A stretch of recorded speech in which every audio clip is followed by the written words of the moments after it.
What's up, and welcome back to Interpreting the Stars. For today, I have the next installment in the Venom series to talk about, and I suppose it's the next film in this entire Spider-Man universe of films. It's Venom, Let There Be Carnage.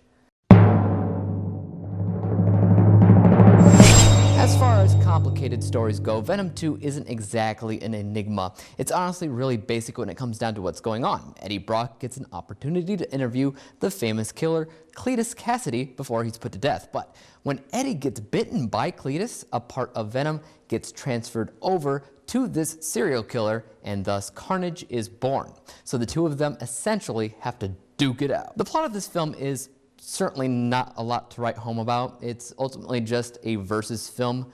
But the nice thing about that is usually with versus films, there's never a clear winner. A lot of times movies like this end on some kind of tie or stalemate situation, and thankfully that's not really the case here.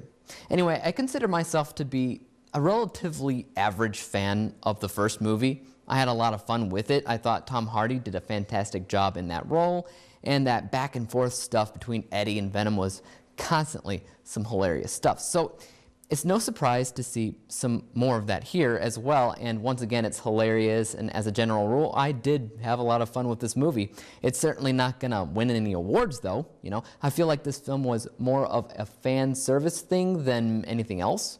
People have wanted to see a live action variation of Carnage for the longest time, and it's kind of a dream come true to actually see him in its glory. Honestly, Carnage looks fantastic here. I'm honestly surprised because initially I didn't know what to think of Woody Harrelson in this role. I thought that that was kind of goofy, but I mean, yeah, he does a pretty decent job.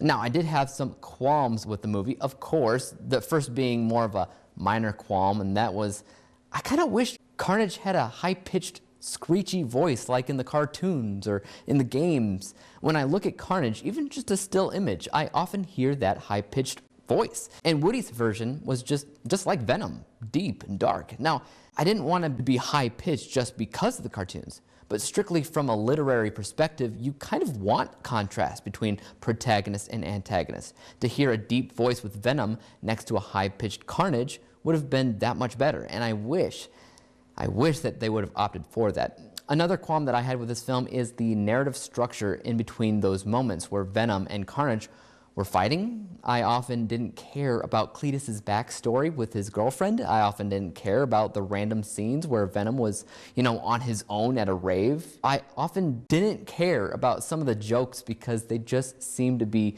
there for no good reason, and they weren't really adding anything to the plot. So even though the movie was already short as is, it still felt like it had a lot of filler material. Bottom line, it's still a fun movie, and it's definitely pretty cool to see Carnage live in the flesh, but the story is pretty empty. So I personally prefer the first film overall, since it at least had a little bit more of a fleshed out story and a little bit more of a mystery at the heart of it. And Michelle Williams, by the way, had a lot more screen time and purpose in the first movie than she had here, which felt very, very disposable.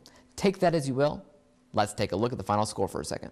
From a technical, unbiased viewpoint, I'll say most of this felt pretty average. Nothing screamed crazy good from a cinematography standpoint, for instance, but some of the visuals were pretty nice, especially with Carnage. Overall, though, like I said, it won't be winning any awards in any of these technical areas. You know, it's fine.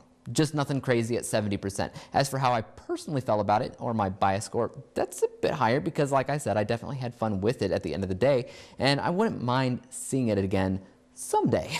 But I prefer the original. Oh yeah, and it had a great post-credit scene, but you already knew that. This bias score is 78%, meaning that at the end of the day, my final score for Venom, Let There Be Carnage, is 74%. 74 out of 100 possible stars, or a B- letter grade. What about you guys, though? Have you seen Venom 2 yet? And if you have, leave your thoughts about it in the comment section down below, and how you compare it to the first, and how you think of it in general as a Spider-Man movie. And until I see you next time, guys, make sure to hit that like, subscribe button, and bell to be notified when I come out with my next review. And until then, peace out. Dave examines movies, we just watch for fun. Davey is the expert, he is the #1 critic that I go to when I need a movie.